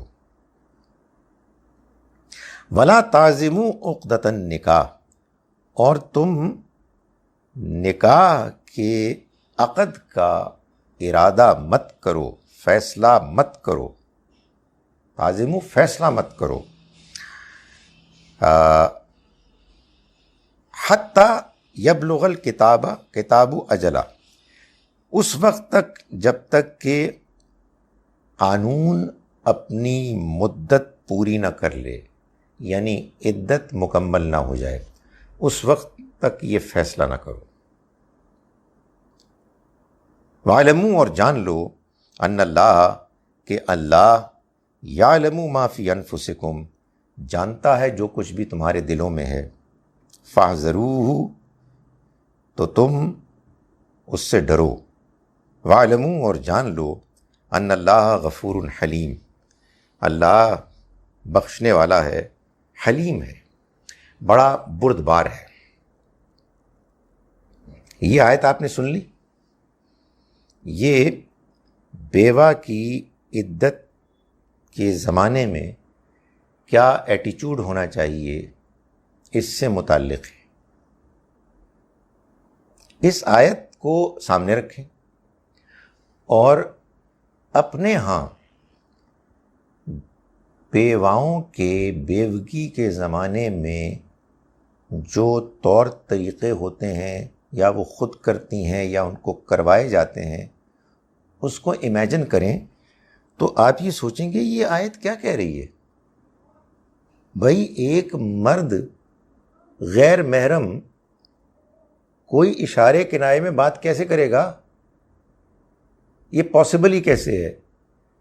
اس سے معلوم یہ ہوا کہ جو ہمارے ہاں ایک بیچاری بیوہ عورت کو غیر ضروری طور پر ایک کمرے میں بند کر دیا جاتا ہے، وہ پہلے ہی غم زدہ ہے، اس کے بعد آپ اس کو اور ٹارچر کرتے ہیں، اس کا کوئی تعلق ہمارے دین شریعت سے نہیں ہے۔ یہاں تو یہ کہا جا رہا ہے، اللہ تعالیٰ یہ کہہ رہے ہیں کہ دیکھو مردوں، ہمیں پتہ ہے کہ تم ان سے بات کرو گے، ہمیں پتہ ہے کہ تم ان کے بارے میں ارادہ رکھو گے، مگر دیکھو تم تنہائی میں کوئی الگ سے فیصلہ نہ کرنا، تم اشارے کنائے میں بات کر سکتے ہو۔ اس سے معلوم ہوا کہ جو ہمارے ہاں بیواؤں کی عدت کے دوران میں 4 مہینے 10 دن ان کو انڈر ہاؤس نہیں روم اریسٹ رکھا جاتا ہے، اس کا کوئی ہمارے دین سے تعلق نہیں ہے۔ یہ بھی معلوم ہوتا ہے کہ ہم نے شاید ہندوؤں سے سیکھا ہے، وہاں شاید ایسا ہوتا ہو، وہ تو شکر کرتی ہوں گی عورتیں کہ ستی کی اس لعنت سے بچی ہیں ہندو عورتیں کہ جس میں مرد کے شوہر کے مرنے پر ان کو بھی جلا دیا جاتا تھا، تو ان کے لیے تو یہی بڑا ریلیف ہے کہ وہ انڈر روم اریسٹ ہوتی ہیں۔ ہماری بیچاری بیوہ عورتوں کو اس تکلیف میں کیوں مبتلا کیا جاتا ہے؟ تو وہ تو جو عدت کا زمانہ ہے وہ صرف اس لیے ہے کہ اللہ تعالیٰ یہ فرما رہے ہیں کہ اس دوران میں آپ نے نہ نکاح کرنا ہے اور نہ ہی نکاح کے ارادے کو کنفرم کرنا ہے، یہ نہیں کرنا ہے، اس لیے کہ یہ وہ دور ہے کہ جس میں ابھی یہ اسٹیبلش ہونا ہے کہ یہ جو بیوہ عورت ہے یہ اپنے پچھلے شوہر سے پریگننٹ ہے یا نہیں ہے۔ آپ یہ کہیں گے جی کہ وہ اگر پریگننسی کے امکان سے باہر نکل گئی ہے، وہ پریگننٹ ہو ہی نہیں سکتی، تو پھر کیا کیا جائے؟ میں کہتا ہوں کہ پھر تو اور بھی ہولہ ہاتھ رکھا جائے، پھر تو بالکل ہی کوئی مسئلہ نہیں ہے، سوائے اس کے کہ بس ٹھیک ہے ایک سادگی کے ساتھ یہ زمانہ گزار دیں۔ لوگ کہتے ہیں جی کہ جو پریگننٹ نہیں ہو سکتی تو ان کی بھی عدت ہے، تو میں ان سے پوچھتا ہوں یہ آپ عدت کا مطلب کیا سمجھتے ہیں؟ عدت کا مطلب اگر ہاؤس اریسٹ ہے تو یہ تو کسی کے لیے بھی نہیں ہے، تو عدت کا مطلب اگر یہ ہے کہ آپ نے 4 مہینے 10 دن تک انتظار کر کے پھر نکاح کرنا ہے، تو بھائی ایسی بوڑھی خاتون اتنی جلدی نکاح کرنے میں انٹرسٹڈ بھی کیوں ہے؟ ویٹ کر لیں۔ یہ بات اپنی جگہ پر ہے کہ اگر کوئی خاتون پریگننٹ ہے اور وہ بیوہ ہو گئی ہیں، یہ طلاق کے معاملے میں بھی ہے، تو بس جیسے ہی ان کی پریگننسی ختم ہوتی ہے ویسے ہی ان کی بیوگی ختم ہو جائے گی، یعنی وہ جب ان کے شوہر کا انتقال ہوا تو ان کی پریگننسی 9 مہینے کی تھی، شوہر کا انتقال ہوا، اگلے دن انہوں نے بچے کو ڈیلیور کر دیا، ان کی بیوگی ختم ہو گئی۔ لیکن یہ بات کہ آپ یہ کہیں کہ ہم ان کا پریگننسی ٹیسٹ کروا لیں اور دیکھیں کہ اگر وہ پریگننٹ نہیں ہے تو اعلان کر دیں کہ اب ان کی عدت ختم ہو گئی ہے، نہیں، میں کوئی اس طرح کے ماڈرنزم کا میں قائل نہیں ہوں۔ خدا کی شریعت کا احترام ہونا چاہیے، جتنا اللہ نے بتایا ہے اس کا اتنا ہی رکھنا چاہیے۔ خدا کا احسان ہے کہ اس نے ہمیں شریعت دی ہے، شریعت کوئی بے جا پابندیاں نہیں ہیں، یہ خدا کی مہربانیاں ہیں۔ یہ جو ہمارے ہاں کچھ ماڈرن زمانے کے پریشرز ہوتے ہیں جس میں انسان کہتا ہے کہ ان ساری پابندیوں کو اٹھا کے پھینک دو، نہیں، اس سے بھی ڈرنا چاہیے۔ جو بات جتنی ہے اس کو اتنا ہی رکھنا چاہیے. اسی میں خیر ہے. جہاں کہیں کوئی تھوڑی بہت تنگی ہو گئی ہے اس کو خوش دلی سے برداشت کرنا چاہیے. میں سمجھتا ہوں کہ جہاں ہمارے ہاں ایک وہ طبقہ بھی مشکل پیدا کرتا ہے جو بے جا طور پر کنزرویٹو ہے، جن کے لیے ہر معاملے میں سختی ہی اصل دین ہے، وہاں وہ ماڈرن لبرل لوگ بھی پرابلم پیدا کرتے ہیں، جو معلوم ہوتا ہے کہ ایک تلوار لے کے کھڑے ہوئے کسی طرح سے شریعت کی تمام پابندیوں کو ایسے کر کے ختم کرے. نہیں، میرا خیال ہے کہ ہم کو درمیان کا راستہ اختیار کرنا ہے. خدا کی دی ہوئی شریعت کو سمجھنا ہے. خدا ہم سے زیادہ جانتا ہے بھائی. یہ اس کی مہربانی ہے کہ اس نے ہم کو اپنے ان احکام سے نوازا ہے. ہمیں ان کو سمجھنا ہے اور ان کو اختیار کرنا ہے. اور جہاں کہیں کوئی تھوڑی بہت پرابلم ہے کچھ اپلیکیشن کی، اس میں احتیاط ہی کو زیادہ بہتر سمجھنا چاہیے، زیادہ اس کو اہمیت دینی چاہیے. میں اب آپ کے سامنے جو ہم نے آج آیات پڑھی ہیں ان کا ترجمہ کر رہا ہوں. ہم نے آج آیت نمبر 230 سے آغاز کیا. اعوذ باللہ من الشیطان الرجیم، بسم اللہ الرحمن الرحیم. فَإِن طَلَّقَهَا، پھر اگر وہ اس کو طلاق دے دے، یعنی شوہر اپنی بیوی کو تیسری مرتبہ طلاق دے دے. 2 طلاقوں کا ذکر پیچھے آ گیا نا. فَلَا تَحِلُّ لَهُ، تو پھر وہ اس کے لیے جائز نہیں ہوگی. من بعد، اس کے بعد. حتیٰ تنکح زوجن غیرہ، جب تک کہ وہ یعنی اس کی یہ بیوی جس کو اس نے طلاق دیا ہے وہ کسی اور شوہر سے، دوسرے شوہر سے نکاح نہ کر لے. فَإِن طَلَّقَهَا، پھر اگر وہ طلاق دے دے اس کو، فَلَا جُنَاحَ عَلَيْهِمَا، تو پھر ان دونوں کے درمیان، ان دونوں پر کوئی گناہ نہیں ہے. اَن يَتَرَاجَعَا، کہ یہ دونوں رجوع کر لیں. ان ظنّا، اگر یہ گمان کرتے ہوں، ان یقیما حدود اللہ، کہ یہ اللہ کی حدود کو قائم رکھ سکیں گے، اپنے گھر کو خوشحالی کا، خوشی کا گہوارہ بنا سکیں گے. وَتِلْكَ حدود اللہ، اور یہ اللہ کی حدود ہیں. یبینھا، وہ واضح کرتا ہے ان کو. لقوم یعلمون، ان لوگوں کے لیے کہ جو جاننا چاہتے ہیں. وَإِذَا طَلَّقْتُمُ النِّسَاءَ، اور جب تم بیویوں کو طلاق دو، فَبَلَغْنَ أَجَلَهُنَّ، پھر وہ اپنی عدت کے اختتام کو پہنچ جائیں. فَأَمْسِكُوهُنَّ بِمَعْرُوفٍ أَوْ سَرِّحُوهُنَّ بِمَعْرُوفٍ، تو یا تو پھر ان کو روکنا ہوگا، روکو بھلے طریقے سے دستور کے مطابق، یا ان کو رخصت کرو دستور کے مطابق بھلے طریقے سے. وَلَا تُمْسِكُوهُنَّ، اور مت تم روکو ان کو، ضِرَارًا، نقصان پہنچانے کے لیے، لِتَعْتَدُوا، کہ تم ان پر زیادتی کرو. وَمَن يَفْعَلْ ذَلِكَ، جو ایسا کرے گا، فَقَدْ ظَلَمَ نَفْسَهُ، تو وہ اپنی جان کے ساتھ ظلم اس نے کیا. فَلَا تَتَّخِذُوا آیَاتِ اللَّهِ، اور نہ بناؤ اللہ کی آیات کو ہزوا، مذاق کا نشانہ. وَاذْكُرُوا نِعْمَتَ اللَّهِ عَلَيْكُمْ، اور یاد کرو اللہ کی وہ نعمت کہ جو اس نے تم پر کی. وَمَا أَنزَلَ عَلَيْكُمْ مِنَ الْكِتَابِ وَالْحِكْمَةِ يَعِظُكُمْ بِهِ، اور جو اس نے نازل کی تم پر، نازل کی شریعت اور اخلاقیات اور ایمانیات، حکمت، وہ تمہیں نصیحت کرتا ہے اس کی. وَاتَّقُوا اللَّهَ، اور ڈرو اللہ سے. وَاعْلَمُوا، اور جان لو، أَنَّ اللَّهَ بِكُلِّ شَيْءٍ عَلِيمٌ، کہ اللہ ہر چیز کا جاننے والا ہے. وَإِذَا طَلَّقْتُمُ النِّسَاءَ، اور جب تم بیویوں کو طلاق دو، فَبَلَغْنَ أَجَلَهُنَّ، پھر وہ پہنچ جائیں اپنی عدت کے اختتام کو. فَلَا تَعْضُلُوهُنَّ، تو تم مت رکاوٹ بنو ان کے لیے، مت روکو ان کو. أَن يَنكِحْنَ أَزْوَاجَهُنَّ، کہ وہ نکاح کریں اپنے ہونے والے شوہروں سے جن سے نکاح کرنے کا ارادہ ہے.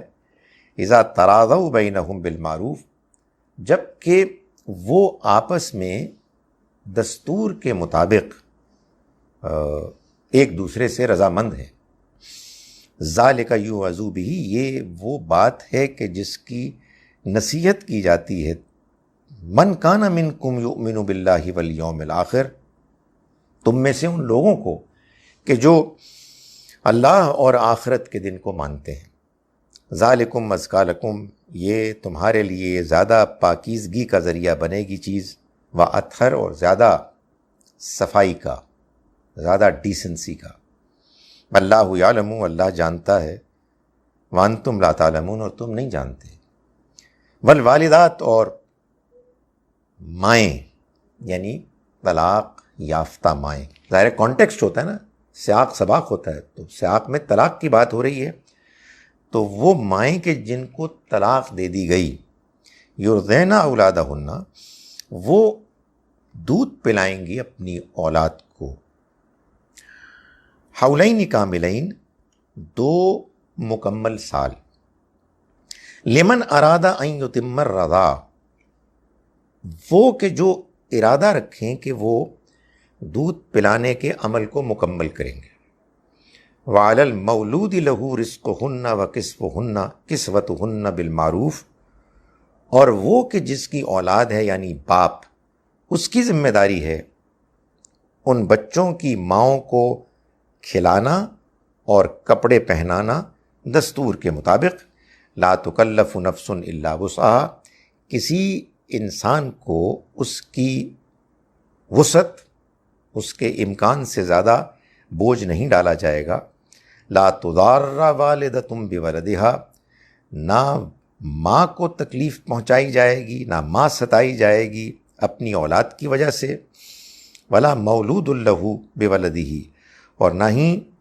باپ کو اپنے بچوں کی وجہ سے نقصان پہنچایا جائے گا، وعلی الوارث مثل ذلک، اور وارث کا بھی معاملہ اسی طرح سے ہے، فَإِنْ أَرَادَ فِصَالًا عَنْ تَرَاضٍ مِّنْهُمَا وَتَشَاوُرٍ فَلَا جُنَاحَ عَلَيْهِمَا، پھر اگر وہ دونوں فیصلہ کریں دودھ چھڑانے کا باہمی رضامندی اور مشورے سے، تو ان دونوں پر کوئی گناہ نہیں ہے، وَإِنْ أَرَدْتُمْ أَن تَسْتَرْضِعُوا أَوْلَادَكُمْ، اور اگر تم یہ ارادہ کرو کہ تم دودھ پلواؤ گے اپنی اولاد کو کسی اور سے، فلا جناح علیکم، تو تم پر کوئی گناہ نہیں ہے، اذا سلمتم ما آتیتم بالمعروف، جب کہ تم دے دو جو تم نے طے کیا تھا دینے کے بارے میں دستور کے مطابق، یعنی بچوں کی ماؤں کو، واتقوا اللہ، اور ڈرو اللہ سے، وعلموا، اور جان لو، ان اللہ، کہ اللہ بما تعملون بصیر، جو تم عمل کرتے ہو اس کو دیکھتا ہے، والذین یتوفون منکم، اور وہ لوگ کہ جو وفات پا جائیں تم میں سے، ویذرون ازواجا، اور چھوڑ جائیں بیویاں، یتربصن بانفسہن 4 اشہر و10، تو وہ روکے رکھیں اپنے آپ کو، انتظار کریں 4 مہینے اور 10 دن، فَإِذَا بَلَغْنَ أَجَلَهُنَّ، پھر جب وہ پہنچ جائیں اپنے عدت کے اختتام کو، فَلَا جُنَاحَ عَلَيْكُمْ، تو تم پر کوئی گناہ نہیں، فیما فعلنا، اس بارے میں کہ جو وہ کریں، فی انفسہن، اپنے بارے میں، بالمعروف، دستور کے مطابق، واللہ بما تعملون خبیر، اور اللہ جو کچھ تم عمل کرتے ہو اس سے باخبر ہے، ولا جناح علیکم، اور تم پر کوئی گناہ نہیں، فیما عرضتم بھی من خطبۃ النساء، تم پر کوئی گناہ نہیں جو کچھ تم کرتے ہو، تم پر کوئی گناہ نہیں اگر تم اشارے کنائے میں نکاح کا پیغام ان عورتوں کو دو، او اکننتم فی انفسکم، یا اسے اپنے دل میں چھپاؤ، علم اللہ، اللہ جانتا ہے، انکم ستذکرونہن، کہ تم ان سے یہ بات تو کرو گے،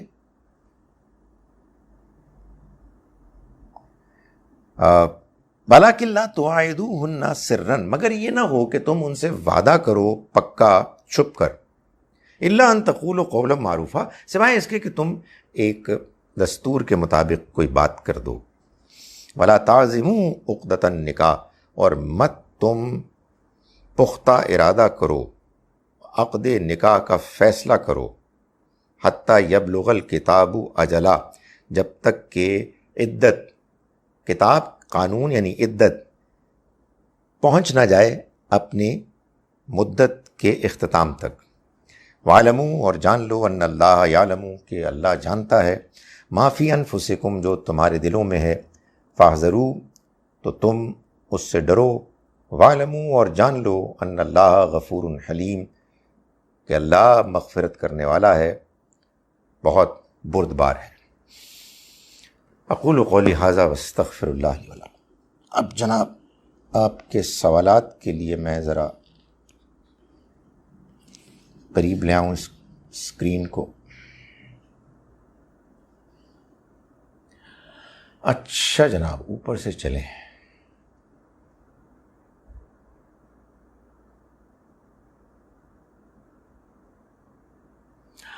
حضرت عمر رضی اللہ عنہ کے دور میں 3 طلاقیں 3 ہوا کرتی تھیں۔ آپ کون ہیں نیا دین لانے والے؟ بڑا دلچسپ سوال ہے۔ شفیق خان وزیرستانی صاحب، میں آپ سے ایک بڑے ادب سے یہ سوال پوچھتا ہوں کہ دین اللہ کے پیغمبر محمد صلی اللہ علیہ وسلم لائے تھے یا حضرت عمر لائے تھے؟ آپ اس بات کو مانتے ہیں نا کہ یہ جو 3 طلاقیں شروع ہوئی ہیں یہ حضرت عمر کے زمانے میں ہوئی ہیں، تو آپ یہ مانتے ہیں کہ حضرت عمر دین لائے تھے؟ دین تو نبی صلی اللہ علیہ وسلم لے کے آئے تھے، وہ دین قرآن میں بیان ہوا ہے، اور ظاہر ہے اسی دین پر آپ نے خود عمل کیا، لوگوں کو کروایا۔ حضرت ابو بکر کے زمانے میں بھی ایسا ہی ہوا، حضرت عمر کے زمانے میں بھی 1-2 سال ایسے ہی ہوا۔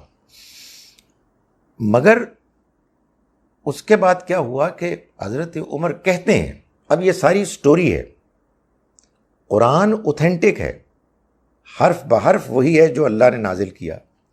حضرت عمر نے کیا کیا، یہ ہم نے سنی سنائی باتیں ہیں جو لوگوں نے ہم تک پہنچائی ہیں، تو ان کو بھی ہم سمجھنے کی کوشش کریں گے۔ تو حضرت عمر کے بارے میں کہتے ہیں ان کے زمانے میں لوگوں نے بہت زیادہ ایک وقت میں 3 طلاقیں دینی شروع کر دیں۔ تو آپ نے یہ فرمایا، کہتے یہ، مجھے تو کبھی بھی 100% یقین نہیں ہوتا کہ یہ واقعات ایسے ہی ہوئے تھے، مگر بہرحال اگر یہ بیان ہوئے ہیں تو ان کو مان لیتے ہیں، لیکن یہ نہیں ہو سکتا کہ ان واقعات سے ہم قرآن کو بدل دیں۔ تو حضرت عمر کے بارے میں کہتے ہیں کہ انہوں نے کہا کہ اگر تم اب یہ کرو گے تو میں ان کو نافذ کر دوں گا، اور جس نے 3 طلاقیں دیں اس کو میں سر عام کوڑے ماروں گا۔ اس سے 2 باتیں معلوم ہوئی۔ ایک بات یہ معلوم ہوئی کہ یہ جو حضرت عمر نے فرمایا، اگر آپ نے فرمایا، تو جب آپ نے فرمایا اس سے پہلے 3 طلاقیں بھی ایک ہی مانی جاتی تھی۔ یہ ان کی اسٹیٹمنٹ کا لازمی تقاضا ہے۔ حضور کے زمانے میں 1 مانی جاتی تھی، ابو بکر رضی اللہ عنہ کے زمانے میں 1 مانی جاتی تھی، حضرت عمر کے زمانے میں جب تک کہ آپ نے یہ اسٹیٹمنٹ نہیں دی 1 ہی مانی جاتی تھی۔ آپ نے ذرا ایک ہوتے تھے نا، آپ اپنے مزاج میں سخت اور دین کے بارے میں سینسٹیو اور جذباتی اور لوگوں کے غلط کاموں پر بہت غصے میں آنے والے، تو آپ نے کہا جی کہ میں تو اس کو نافذ کر دوں گا۔ یعنی تم بدتمیز لوگوں نے خدا کے دین کا مذاق بنایا ہوا ہے، میں اب اس کو نافذ کر دوں گا، اور اس بدتمیز آدمی کو میں سر عام کوڑے پڑواؤں گا۔ ہمارے ہاں شفیق خان وزیرستانی صاحب کیا تماشا ہوا کہ کوڑے تو ختم ہو گئے، حضرت عمر کو شریعت دینے والا بنا کر 3 طلاقوں کو اصل دین بنا دیا۔ اور آپ دیکھیں، آپ بھی اس کے بارے میں جذباتی، آپ مجھ سے سوال پوچھ رہے کہ تم کہاں سے نیا دین لائے ہو۔ یہ سوال تو کبھی موقع ملا تو حضرت عمر سے پوچھیں گے کہ آپ نے یہ کیوں کیا، جب کہ یہ تو اللہ کے پیغمبر نے نہیں بتایا تھا۔ تو سچی بات یہ ہے کہ اس معاملے میں جب کبھی کوئی اختلاف ہوگا آپ مجھے بتائیں، شفیق صاحب آپ مجھے سمجھائیں کہ ایک طرف حضرت عمر ہیں، ایک طرف نبی صلی اللہ علیہ وسلم ہیں، کس کی بات مانیں گے؟ ایک طرف ہمارے پاس یہ سٹوریز ہیں، ایک طرف قرآن ہے، کس کی بات مانیں گے؟ میرے بھائی، میں آپ کو بڑے ادب، بڑے درد کے ساتھ بتا رہا ہوں کہ ہم مسلمانوں کی ایک بڑی تعداد نے یہ ظلم کیا ہے کہ قرآن کو چھوڑ کر، نبی صلی اللہ علیہ وسلم کے بتائے ہوئے طریقے کو چھوڑ کر، حضرت عمر کے ایک ایڈمنسٹریٹو فیصلے کو دین بنا دیا ہے اور اس کے بارے میں جذباتی ہو گئے۔ What is Allah's hikmat in binding a woman to condition of getting married to another man before remarrying her first husband؟ دیکھیے، اگر آپ کو یہ بات پوری طرح سے سمجھ میں آ جائے کہ خدا کا قانون ہے کیا، تو آپ کو آپ کے سوال کا جواب مل جائے گا۔ ایک عورت ہے جو ایک شخص کی بیوی ہے، ان کے آپس میں ناچاقی ہو جاتی ہے، تو شوہر ان کو طلاق دے دیتا ہے۔ ایسے ہی نہیں اٹھ کے طلاق طلاق طلاق غصے میں نہیں، عزم کرتا ہے سوچ سمجھ کر، اور پھر عدت کے دوران اس کو اپنے گھر رکھتا ہے، اور پھر کسی موقع پر وہ محسوس کرتا ہے کہ غلطی ہو گئی، میں اس کو واپس لے رہا ہوں، تو اس دوران میں وہ گھر میں دو ذمہ دار لوگوں کو گواہ بھی بنائے گا اور واپس لے لے گا۔ یہ بہت بڑا واقعہ ہے، یہ کوئی چھوٹا موٹا واقعہ نہیں ہے۔ پھر اس کے بعد زندگی چلی، معاملات ہوتے رہے، کسی موقع پر پھر ان کو یہ محسوس ہوا کہ میں ان کے ساتھ نہیں رہنا چاہتا، اور سوچ سمجھ کے ٹھیک طرح سے ان کی پاکیزگی کی حالت میں جب ان کے ساتھ تعلق قائم نہیں کیا تھا، ان کو طلاق دیا۔ ذرا غور کریں، پاکیزگی کی حالت کا انتظار کیا جب ان کا ان کے ساتھ تعلق نہیں ہوا تھا، اور طلاق دی اور اپنے گھر میں الگ رکھا۔ پھر محسوس ہوا کہ گڑبڑ ہو گئی، تو پھر دوبارہ رجوع کر لیا۔ آپ عورت ذات ہیں، آپ مجھے بتائیں ان دونوں موقعوں پر عورت کے ساتھ کیا بیت رہی ہوگی؟ یعنی اس کو اس کا شوہر طلاق کوئی معمولی چیز ہے، یہ کہہ رہا ہے میں اب تمہیں اپنی بیوی رکھنے کے لیے تیار نہیں ہوں اور تم الگ ہو جاؤ۔ تو دو مرتبہ تو اللہ تعالیٰ عورت کو گھر کے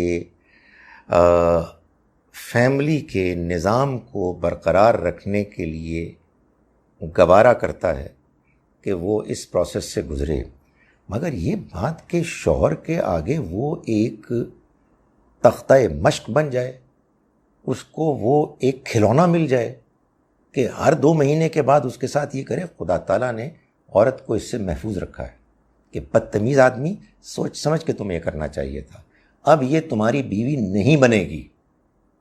تو یہ ہے اس کی حکمت۔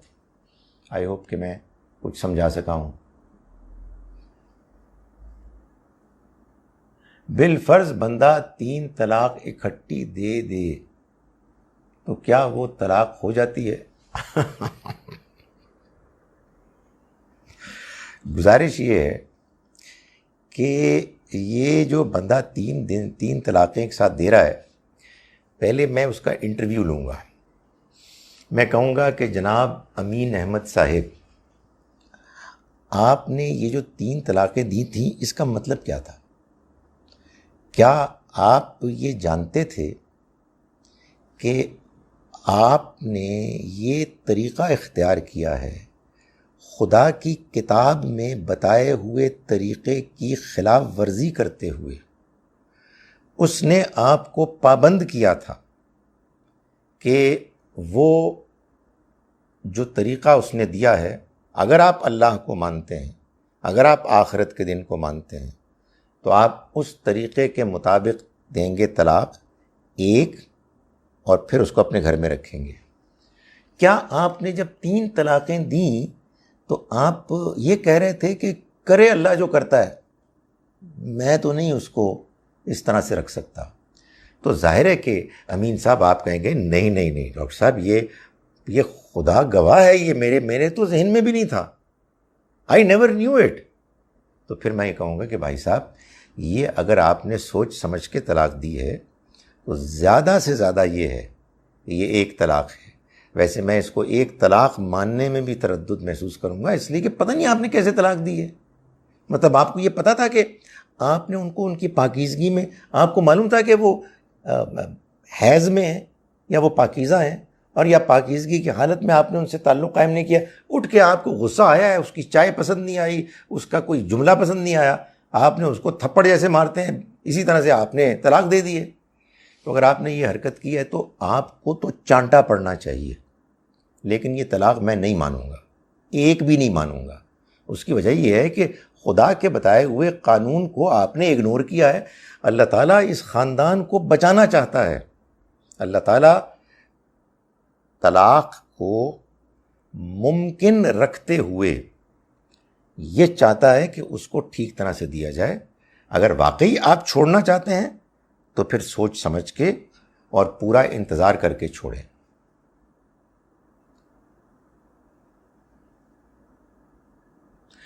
جب دین کا حکم اتنا واضح اور متعین ہے تو اس ضمن میں تو پھر اس قدر اختلاف اور تفرقے کی وجوہات کیا ہیں؟ ایک دفعہ قصہ ختم کر دینے والوں کے موقف کی کیا دلیل ہے، غلط یا صحیح؟ اسد امتیاز صاحب، آپ کا خیال یہ ہے کہ دین کا معاملہ بھی آپ کی ڈاکٹری کا معاملہ ہے کہ جس میں ایک نئی ریسرچ آ جائے تو سب لوگ کہیں گے کہ بس ٹھیک ہے، اب ہم کو سمجھ میں آ گئی ہے کہ اب اس بیماری کے لیے پینسلین نہیں، یہ والی چیز استعمال ہوگی. سر اتنی سادہ چیز نہیں ہے.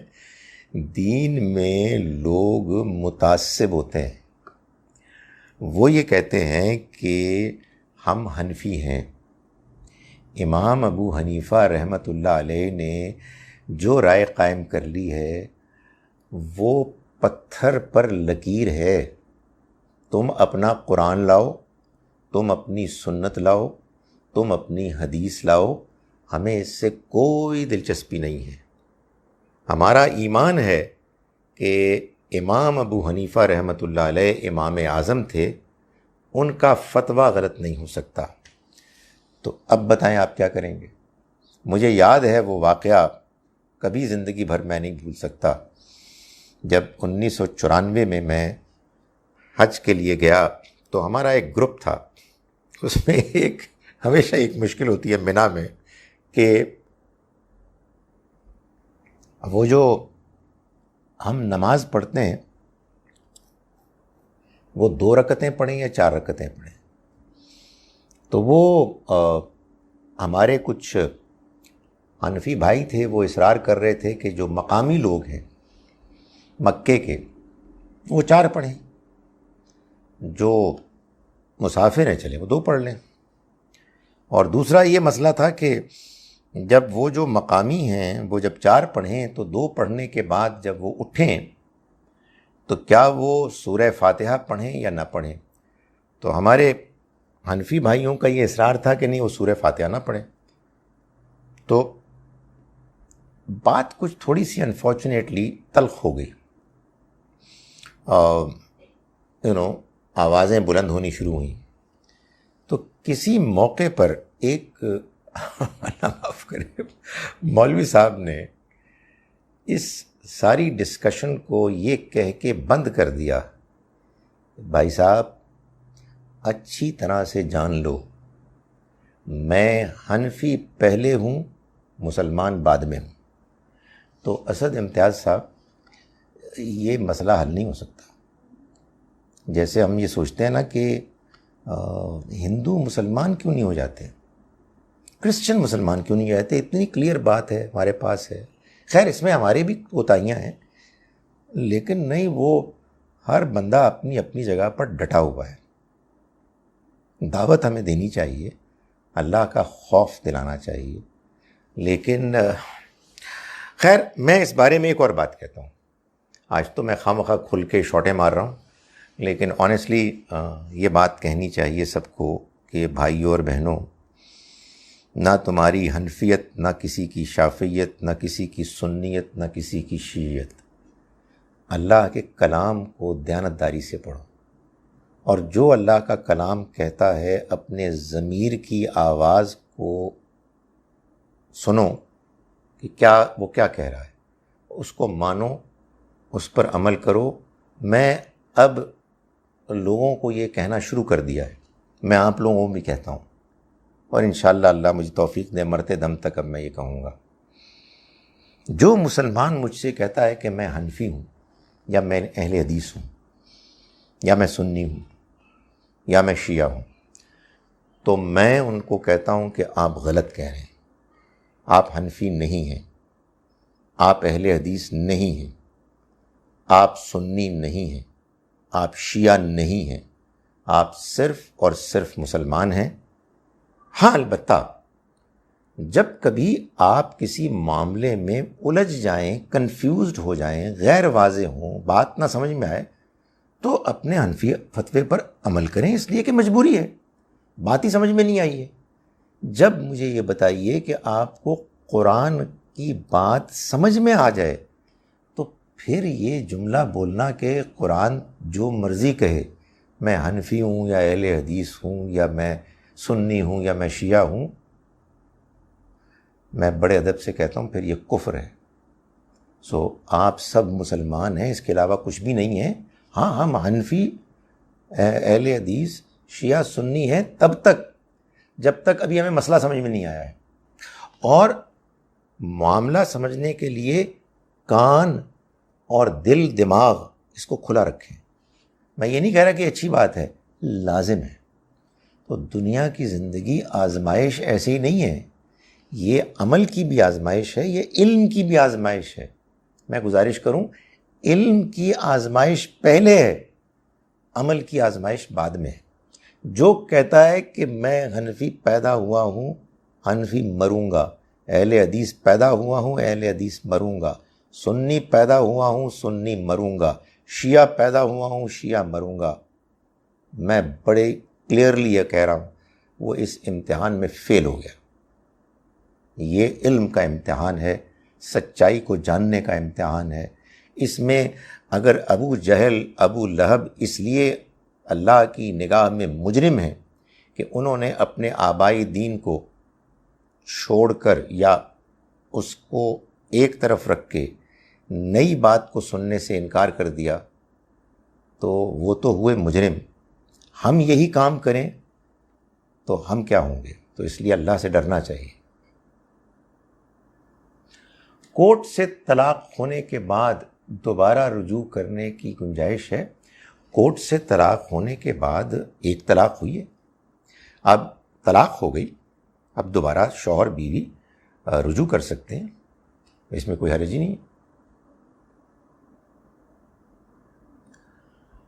Why is that very religious families, when their son wants to divorce his wife, totally forget what Allah has instructed? The parents and son make it as difficult as possible for the divorce to take place until their demands are met. Where is that ایمان؟ میرا خیال ہے کہ ان کو شاید یہ معلوم نہیں ہے کہ وہ جو کچھ کر رہے ہیں اس کے بعد ان کے لیے جہنم جنت سے زیادہ قریب ہے۔ اگر انہیں اس کا احساس ہو جائے تو یہ کبھی نہ کریں۔ افسوس یہ کہ شیطان ان سے اس احساس کو چھین لیتا ہے۔ What will be the solution at time if law is not followed, broken the way it should be? اگر آپ لا سے مراد لے رہے ہیں اللہ کا قانون تو یہ گناہ کبیرہ ہے، جان بوجھ کر اس کو توڑنا، خدا کے قانون کو، طلاق کے قانون کو سمجھ کر اور توڑ دینا۔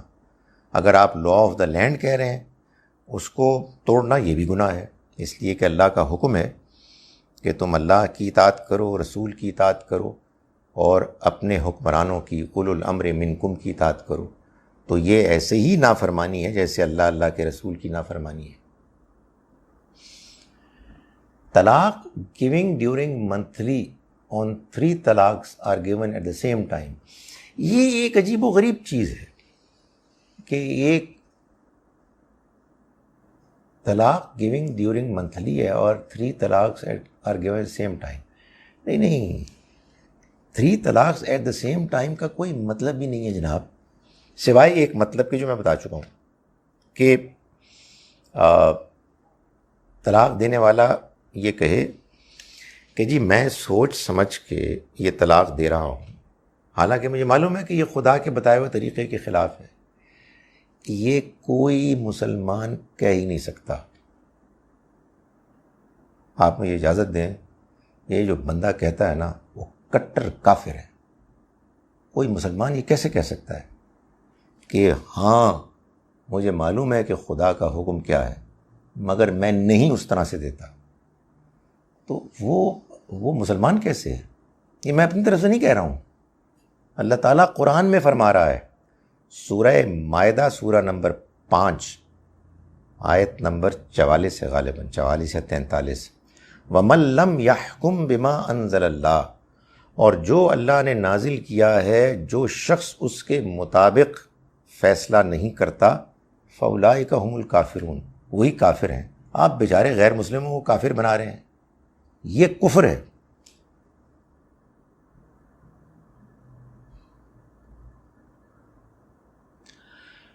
I read a medical reason that why a woman should wait for 3 monthly after talaq in a normal situation, so the previous husband's footprint is completely washed out of her body. Can you please confirm if it is right? میں نے بھی وہ پڑھی ہے and I think اس سے سچی بات ہے کہ یہی معلوم ہوتا ہے کہ خدا تعالیٰ کے ہاں اس کی شریعت میں کیا کیا حکمتیں ہوتی ہیں کہ ایک شوہر کے کسی بیوی کے ہاں اس کا وہ مادہ کہ جس سے بچہ پیدا ہو سکتا ہے 3 مینسس کے بعد ختم ہو جاتا ہے. اس سے پہلے اس کے ایکٹیو ہونے کا اور اس سے کنسیو ہونے کا امکان ہوتا ہے. یہ میں نے بھی سنا ہے کہ کچھ لیٹسٹ یہی انڈرسٹینڈنگ ہے. بعض اوقات وہ کہیں کسی گوشے میں پڑا ہوا ہوتا ہے اور بعد میں ایکٹیویٹ ہو جاتا ہے.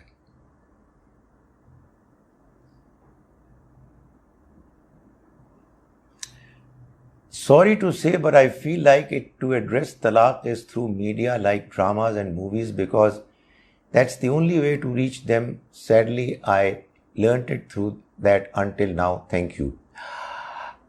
میں جتنے ڈرامہ فلم والے جانتا ہوں، تھوڑے بہتوں کو جانتا ہوں، جب مجھے موقع ملتا ہے میں ان کی منتیں کرتا ہوں.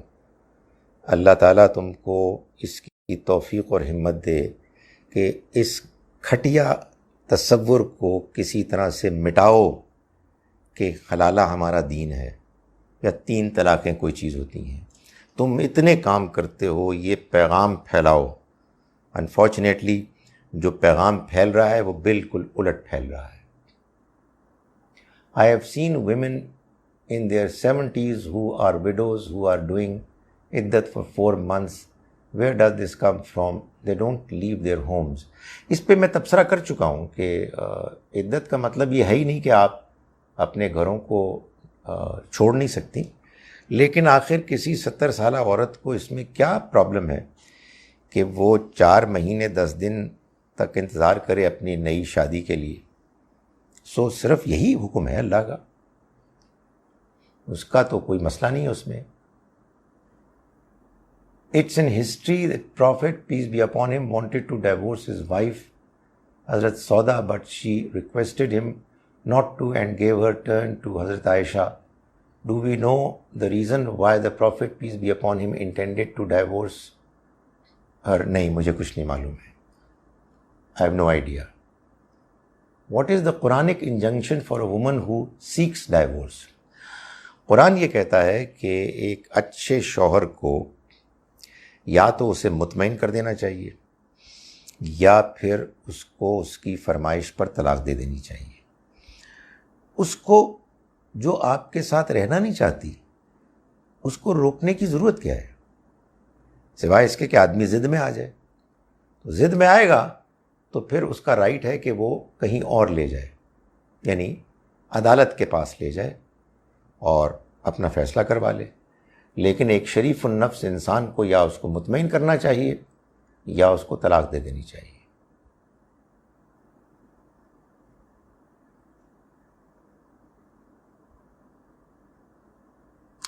السلام علیکم ورحمۃ اللہ وبرکاتہ۔